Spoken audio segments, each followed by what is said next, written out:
We live. Hello, everybody. Hey, Katrina. Hey, How are you?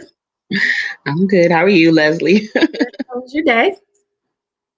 It was a good day. It was a good day. That's good. That's good. That's good. How was work? Work was productive. I'm excited. Um, I'm going to give it about 1 minute for people to come in and get started. Okay. Join the room. Guys, if you have any questions about real estate or natural hair, please feel free to ask Katrina about real estate and me about natural hair because we're going to get into a good conversation tonight. So we can go Yeah, into it at 8:01. let's do it.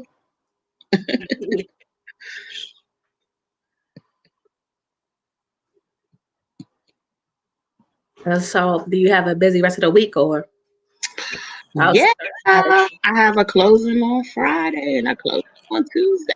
Woo! Oh, wow. I know, right? Good. Yeah. That's good. So, let's go ahead and get started. Hello, everybody. I am Leslie from Brown Girls Embrace, and tonight joining me is Katrina. Katrina is like a big sister to me. Hey, Katrina. Hey, Leslie.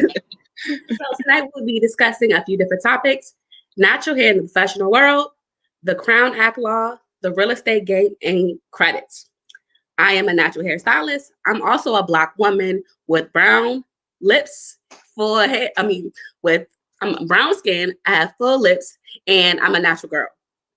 So that's just naturally who I am, and I had to learn to embrace who I am. And my community, Brown Girls Embrace, is all about self-love, self-confidence, and women embracing who they are.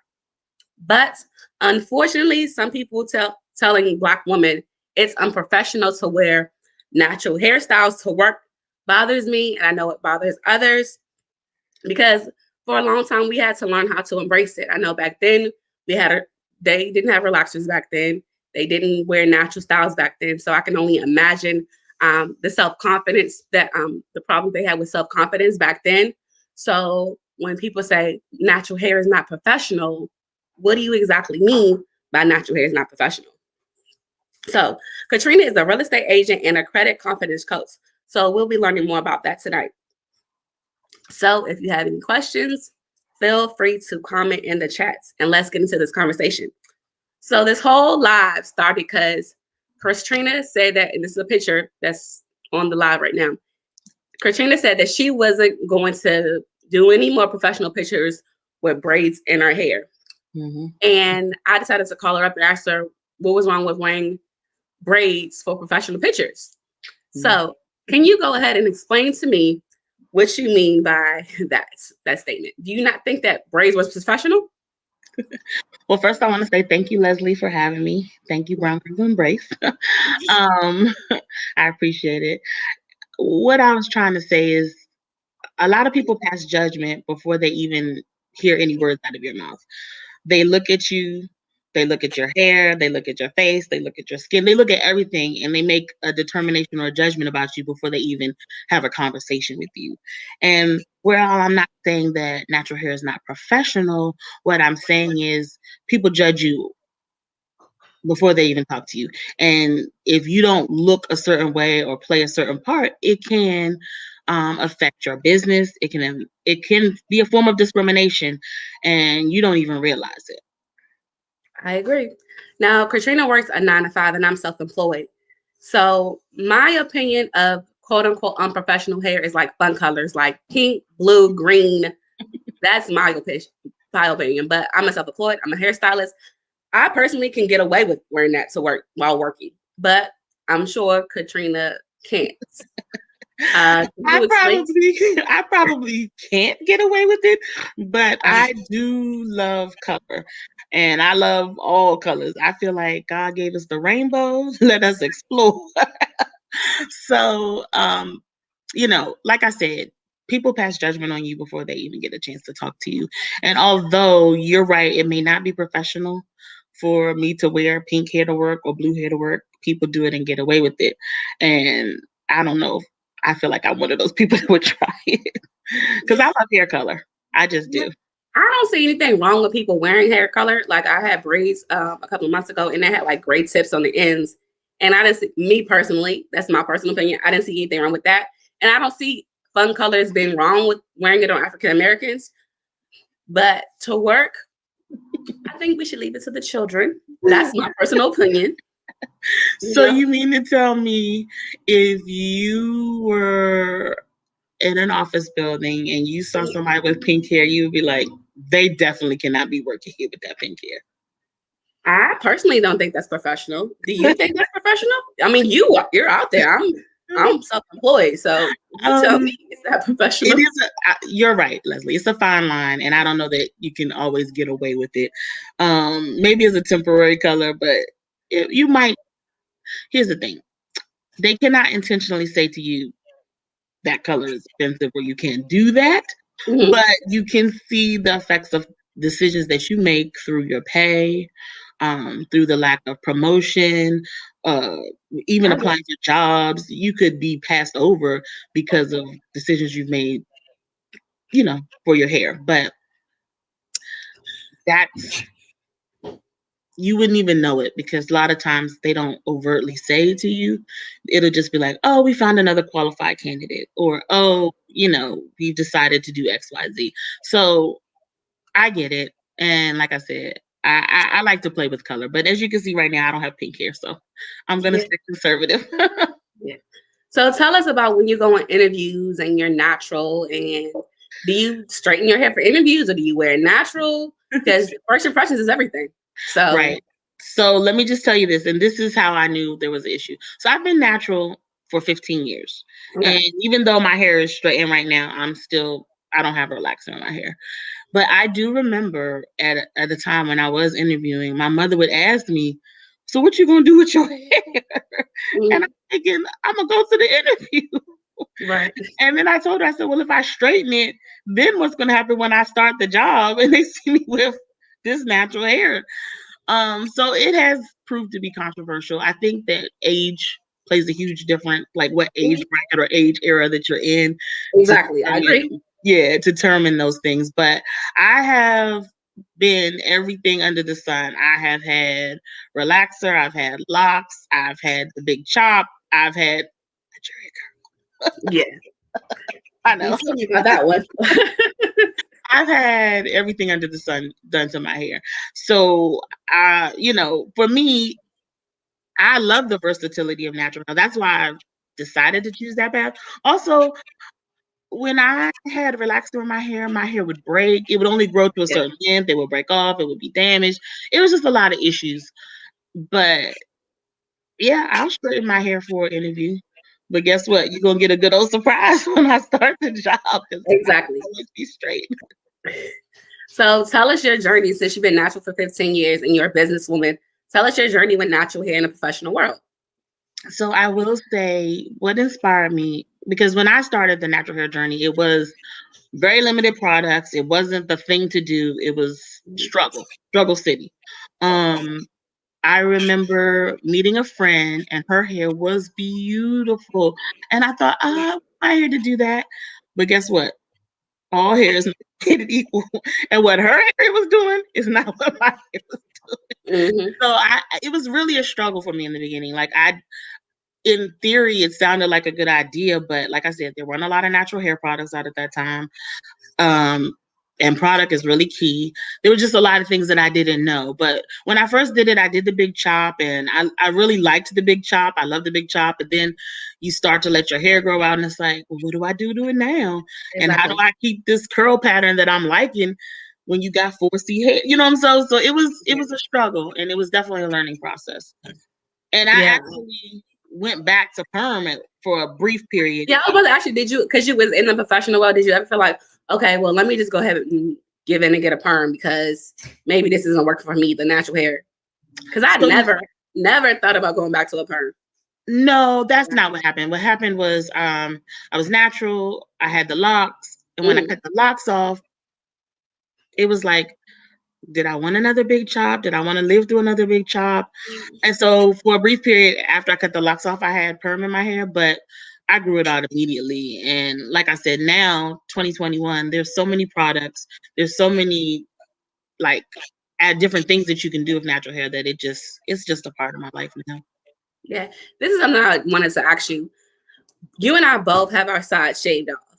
Do Mm. you ever feel like you want to cut it all off and start fresh so it can grow back evenly, or you just want to keep the side shaved, or how are you gonna go? Like, have you ever thought about that? Because I'm like, one of my friends asked me this yesterday. She was like, "So are you gonna cut it all off again so it can grow back even?" And it's like, no, I No. don't think I want to do that. I could just wear braids or a weave or something. Yeah, I don't know. Here's the thing. Like I said, I'm okay with cutting my hair because I know it'll grow back. But as far as another big chop, I don't foresee that in the future. Like Mhm. you said, like I have the ability to let it grow over my side and you won't see it as I grow it out. Like you said, you can get braids. I haven't, I'll just say this for today, for right now, I want my top to grow as long as possible. And Right. so we'll see what Too. happens from there. Yeah. Me too. But I wanted to talk about the news reporter, Tamika Parker. She wore a natural hairstyle to work as a news reporter, and she got a lot of backlash from it. And it was a lot of discrimination because they said that the way she wore her hair was unprofessional. So, but recently, the Crown Act was created in 2019 by Dove. Um, it protects against discrimination in hairstyles such as locks, braids, twists, knotless braids, knots, anything in the workplace or in school. There's now a law for that. And I do have to say this, I'm very proud and I'm very happy that we have this law in place. But why do we have to come to this resort? Exactly. Indian, Asian, Caucasian, African Americans, all of us, we're all human, but all of us have different textures of hair. So why do we have to have a law for it? So that kind of made me sad because when I think back about what they went through back then, how they had to press their hair the night before or the morning before their wedding for a special event, and they had to pray it wouldn't shrink back up. And they used to call us nappy headed and stuff like that. So for us to embrace it, and we have to have a law because y'all want to discriminate against our hair, it bothers me, and I know it bothers us as a whole. So how do you feel about that? Well, like I said previously, it is sad that we had to get to having a law, but there are ways that people get around it. Like I said, they may say, well, the job is filled, or we decided to go with another candidate, and you Think of know, a lot. yeah. So they may Mm, not we're not hiring you because of your hair. They may not do it like that, but there are inadvertent ways that they do it, and it's like I say, it's painful and it hurts that you have to do things a certain way. But if you think about it, hair has always been associated with beauty. Like you have good hair, that texture, you have a nice curl pattern. Ooh, look at your texture. We always have associated hair with our look. And right. so not only do we internalize that, but people also look at us that way. Like we are judged by our hair. And, Yeah. you know, like I say, I'm not pleased with it. And it does hurt me to feel like I have to do certain things or I have to conform and I can't be comfortable within my own. But Exactly. I think as we continue, like like I said, when I started, it wasn't that many products, but now there's so many products. There's so Yeah. many women who are embracing their natural hair, and I think as like you say, we continue, then it's not necessarily a issue or it's not necessarily a problem because they realize or people will realize that when it comes to Black women, you never know what you're going to get when it comes to our hair. Exactly. And I feel like they feel like, okay, they can't change their skin tone, but they can change their hair. Mm, But no, I shouldn't have to change my hair because you don't like it. I should be able to wear what grows out of my scalp because that's how I was created. mm, So you don't tell other people, these other races. Personally, I don't know any. They could tell them they mhm. couldn't wear their hair a certain way, but I only hear about my race. And it's just like, this is what God created me with. So why do you have a problem with what God created? This is me. This is who I am. And like I said, we had to learn to embrace it. So it's very offensive to me when I hear that natural hair is unprofessional because it took me a long time to really embrace who I am as a woman. So now you're telling me that it's not professional. So I can imagine what that news reporter went through. There was another situation where the young teenager in Houston, Oh yeah. he was in a wrestling match and they cut his locks off in the middle of the floor of the game. It said that he had to cut his locks off or he had to forfeit the game. I thought that was humiliating and embarrassing for a young man to have to go through things, though he's a teenager and he's in high school. And you can see the lady in the middle of the floor just cutting away his locks. That was heartbreaking to me, because imagine that was my child, you know. I wouldn't want him to go through anything like that. So we have been in quarantine. So I know you've been working from home. But tell us, how was it getting ready for work Monday through Friday, dealing with your natural hair? It was good and bad. What I mean is, it forced me to become one with my hair. I had to wear coils. I wore 2-strand twists. I had to learn what products to use in my hair, what products not to use in my hair. And it actually was beneficial, because now I know the products that work best with my hair, and I kind of stick with a certain product. Because before, it's so much on the market. I was trying everything. I was like, oh, try this, try that, try this. But now, after being, 1 year where you were kind of fending for yourself with your hair, I really know the products that work best for my hair, and it has helped me to become better with my natural hair, actually. Yeah, I think you, along with other women in the professional world who went to work and now work from home, they stopped wearing wigs, they stopped wearing weaves, and they started to embrace their own hair. So I can almost guarantee you that when people go back to work, you're going to see more natural women at work with natural hair, because that's what they've been dealing with. They had time to learn their hair. They had time to learn the products, the method, the techniques, what works for their hair, what doesn't work for their hair. So I kind of think it's a good thing, because women are going to be able to really embrace who they are, which we should have been doing in the first place. Yeah. So what do you think is the misconception about natural hair? So I think that when people see a woman with natural hair, they automatically think their hair is not clean, it's dirty, or they associate it with a lifestyle that may not be, that may not be true to that person. It's just a lot of misconceptions that come along with how we wear our hair and the styles of hair that we, choose. Yeah. Okay. So I wanted to touch on a few things about natural hair. Okay. Okay. So if you're not a hair person and you don't like to do your hair and you don't want to figure out the right style for your hair or the right products, because it is very, very time consuming, go see a natural hair stylist. Yes. Because it's okay if you don't want to do it and learn how to do it. That's why there's natural hairstylists, so they can do it for you. There's also protective hairstyles, braids, weaves, wigs, whatever. Me personally, I am in this in-between bush phase. That's why I have been wearing different braid styles for the last couple of months, because I'm waiting for my hair to grow out, because I personally don't like the medium bush that I have currently right now. Medium. I want it to grow out, because you know what? Every hairstyle isn't for everybody, and it's okay. This is true. This is true. And my next thing is, natural hair is beautiful.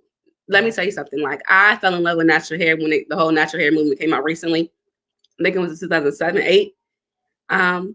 But there's a certain level of cleanliness that you have to have. So you want to make sure that you look presentable and clean for work. You don't want to look like you rolled out of bed, because I say all the time, natural hair is not get up and go. No, it's not. So you still want to look presentable for work. We love being natural. I'm not discouraging anybody from being natural, but just make sure you look presentable. And another thing too is, even though we wear our braids and our weaves and stuff like that, you still have to trim your hair. You still have to shampoo and conditioner your hair. And I think a lot of people kind of like, oh, well, I don't need any of that because I wear braids. But in the meantime, even people who do wear a lot of wigs, you have to take what's underneath your hair, what's underneath the natural protective style. So that's my PSA, and that's what I wanted to say to you guys, because sometimes there's a lot of things people think that the protective style, they don't have to do a daggone thing, but just like a plant, you still have to water it every day. You still have to take care of it and give it its nutrients it needs. Mm-hmm. Agreed. Okay, now let's get into the real estate game. Katrina is a real estate agent, and we hear about the real estate games. Unlike rappers saying they invested in real estate. That's every rapper, they say, I just invested in real estate. I just invested in real estate. So explain to us what the real estate game is about, and should we invest in real estate? Okay, so thank you. So most of the time when these artists and rappers are saying they're investing in real estate, usually that means they may be buying property and holding it and waiting for the right time to sell it. They may be buying the property and flipping it and turning around and selling it, or they may be buying property and renting it out. Right. There are multiple ways to invest in real estate, and those are just a few of them. Um, but I absolutely and wholeheartedly agree that you should invest in real estate. That is one of the easiest ways to gain wealth. And yeah, and what got me, or well, first of all, always had a passion for real estate. I've always had a passion for properties and property management and all that. And so, with that being said, I just wanted to see more people like you and me have homes, have real estate, invest in real estate because again, like I said, that's one of the easiest ways to attain Hold to. on, guys. I think we've lost her. You don't have me. Can you see me? Can you hear me?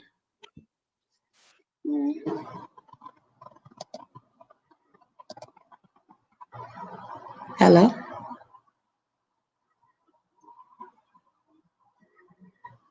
Can you see me?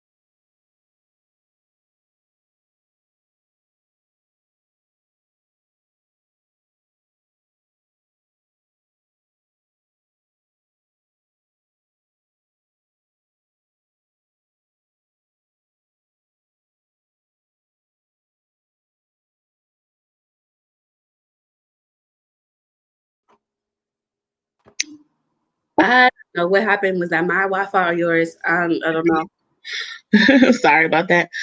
I don't know what part you got. Yeah, we're gonna have to start back from the beginning about real estate. Okay.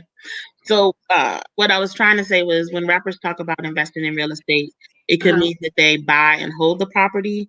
They buy it and they hold it for a better time to sell it. They Uh-huh. can buy and flip, meaning they go in, they rehab it, and then they sell it, or they can rent it out. Those are just a few ways that people make money off of.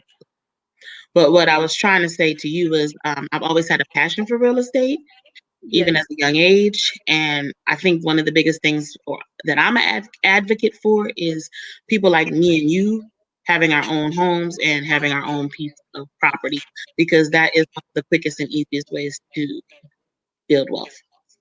Yeah, you were saying that I believe Kurt Franklin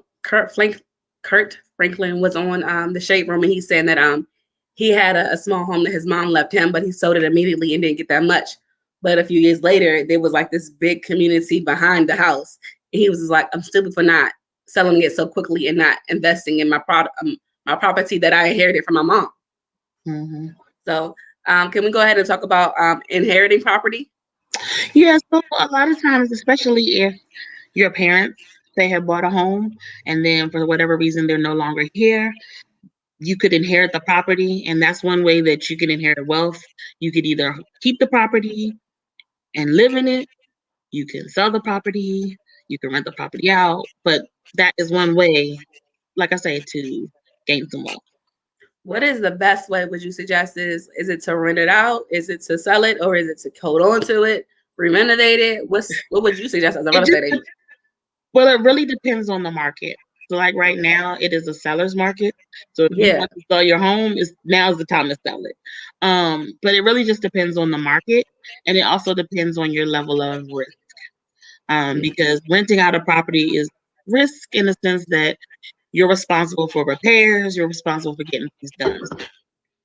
So it just depends on, like I say, your level of risk and the type of market that we're in.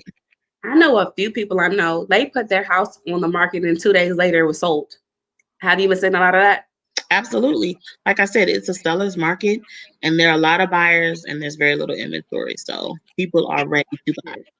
So during the pandemic, it seemed like the housing market went up. Like, have you guys been busy since the pandemic? As I don't know, people like I don't want to stay in my small apartment and I want to get a bigger space for me and my kids, or because I heard like it's like really booming right now. Now's the time to like sell, be a real estate agent because like they're getting sales, a lot of sales. Well, you know what it is. We have been forced to be in our spaces for an extended period of time, and you start to realize I don't have enough space. Like I need an office space.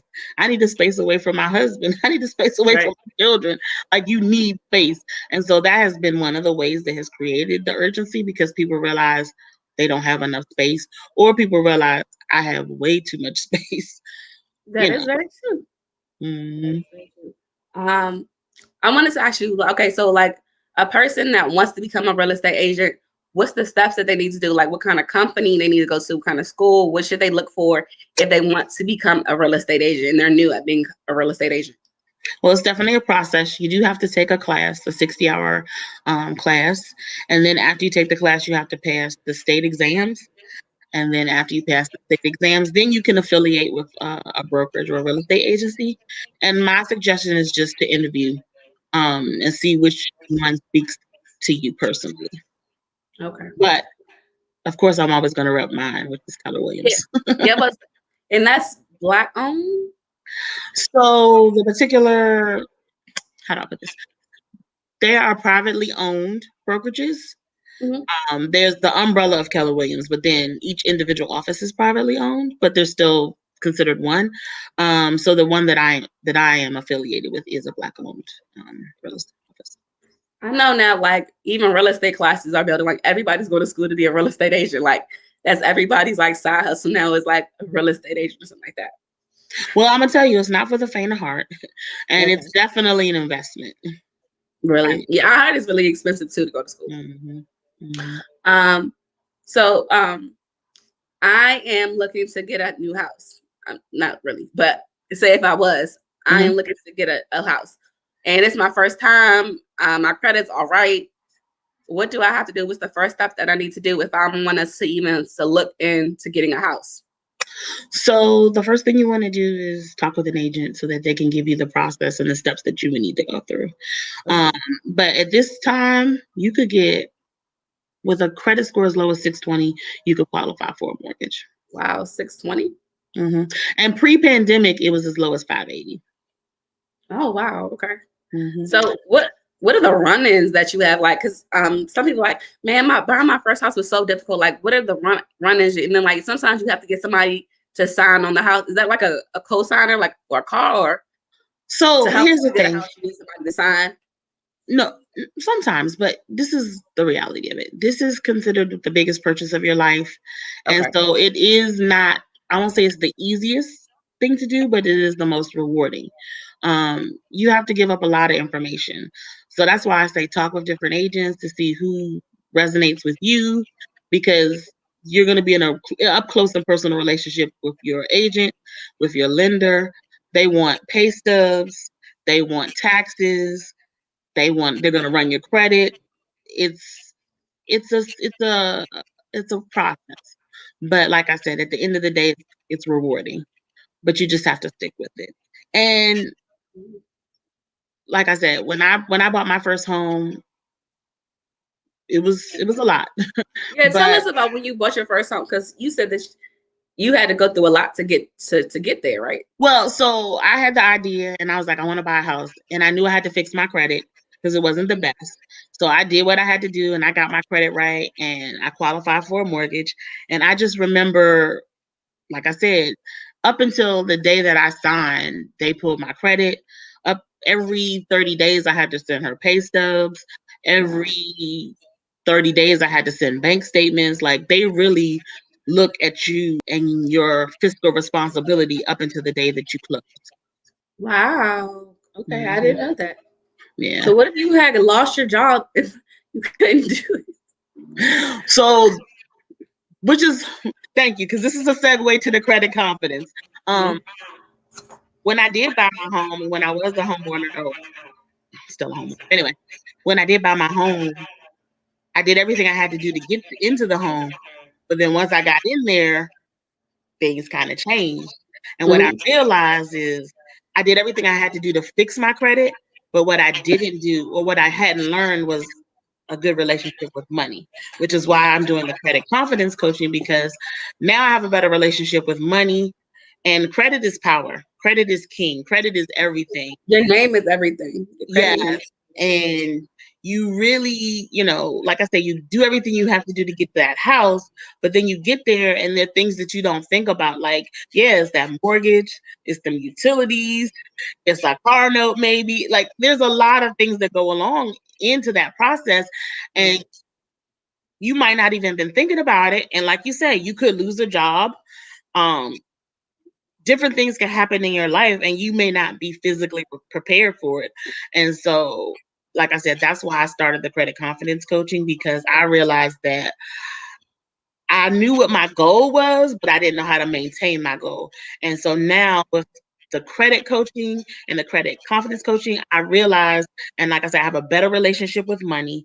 And then you're not worried about, I got to get my credit back up, because you learn how to live in a way that you can maintain good credit. Okay, so let's get into this credit conversation, because I know us as African Americans, we need to talk about our credit. Sorry, I've had.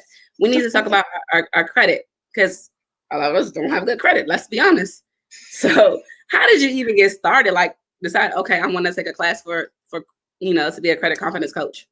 So, actually, like I said, after I got my home, I realized that my credit started to decline, and I realized that I didn't have a good budget. I wasn't spending properly. And so I started the Dave Ramsey courses, and that's actually what I'm a coach in. But I call it credit confidence because, like I said, credit online class, or you physically go? No, it can be an in-person and it can also be virtual. And I'll be teaching it virtually starting in June. Okay. But shameless plug. Shameless plug. But what I was trying to say was I just remember my credit starting to decline, and there's no greater feeling than to be able to know that you can get the things you want and not have to worry about a cosigner, not having to worry about high interest rates.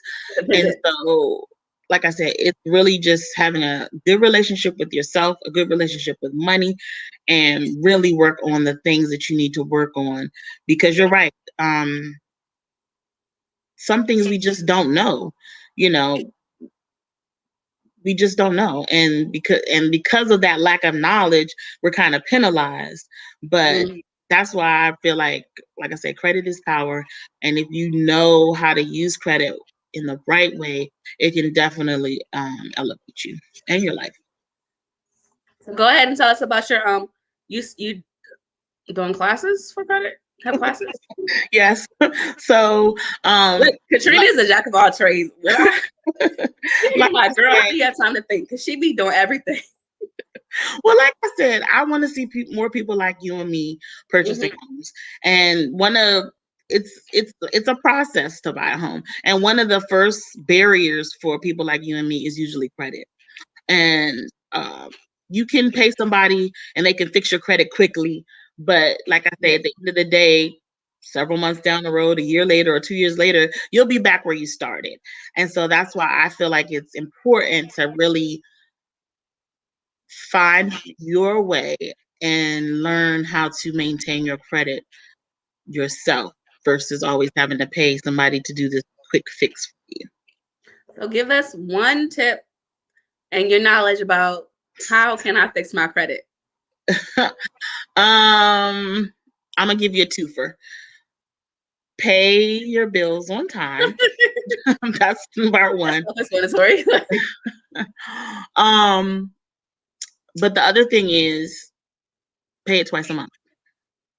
Oh, okay. If you have a credit card bill and your bill is due on the 15th and you have to pay $25, pay on the first of the month, pay the $25. But then tongue twisted. But then by the 15th, pay another $25. Gotcha. I will start doing that. Absolutely. Yeah. It was something else I wanted to ask you, but Katrina has a lot of different trades. Anything else you want to? No. No. I just want to thank you Brown Girl Embrace, Oh, for having me. Yep. no, you're welcome. You're welcome. I did want to talk about multiple credit cards and credit before we end this up. Sure. Sometimes people have 4 and 5 credit cards. I only have one because I feel like that's all I can keep up with to keep my payments done on time. So what do you feel about the multiple different credit cards?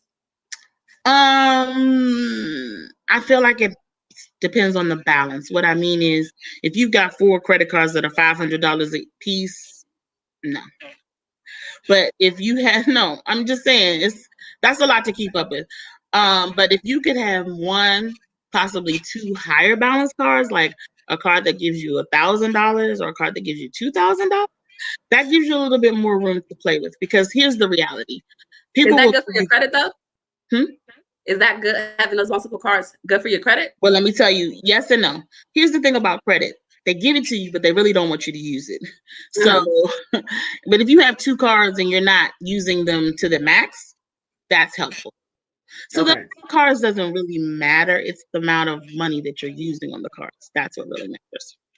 Okay. So it doesn't matter how many. Okay. What if I go on vacation and I want to charge this card up? Would you recommend that? No, because you don't want to spend all the money. Okay. No. What I recommend is you're gonna get another tip out of me. So this is what I recommend. If you know you want to go on vacation, budget for it. Start putting away $25 to $50 a check. Okay. Especially if you know, let's say this is May of 2021. If you say May of 2022, I want to go on vacation, then save $100 a month. Okay. Save $50 a month. But whatever you save, that's the money you're going to spend. Okay. Okay. Well, and one more question. How about budgeting? Budgeting. Like, I know people during the week. I know for myself, I'm struggling.